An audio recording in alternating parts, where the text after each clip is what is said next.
အားလုံးမင်္ဂလာပါအီရန်နိုင်ငံရဲ့မြို့တော်ဖြစ်တဲ့tehranမြို့ကစနေနေ့ညတညလုံးမှာပေါ့နော်အမေရိကန်နဲ့အစ္စရေး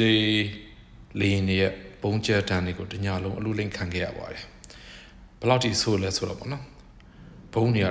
တညလုံးအုံတန်းတန်းခွဲတာလုံးဝကဘာပြတ်တယ်လို့ဖြစ်နေပါတယ်မနေ့လဲလင်းလာတော့ခမတမျိုးလုံးကဘုံတွေကွဲထားလို့ဖုံဖုံတွေအပြည့်နေပေါ့နော်မီးလုံးကြီးနဲ့စီကိုတော်ကြီး၃ခုပေါ့နော်စီ၃လောင်ယုံကြီး၃ခုမီးလောင်သွားလို့အကြီးကျယ်မီးတွေလောင်ပြီးလမ်းတွေပေါ်မှာပါစီတွေကပြေးတော့လမ်းတွေပေါ်မီးတွေလောင်ရေမြောင်းတွေပေါ်မီးတွေလောင်တကယ်ကိုအကြီးကျယ်ကဘာပြတ်တယ်လို့ဖြစ်နေပါတယ်ဆိုတော့အီရန်မှာပေါ့နော်သူတို့အမေရိကန်ကိုပြန်လဲလုံနိုင်စွမ်းတော့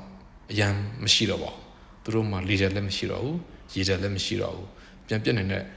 ဟိုပေါ့နော်မစ်ဆိုင်းတွေလည်းအကုန်နှီးပါဖြစ်စီခံထားပြီ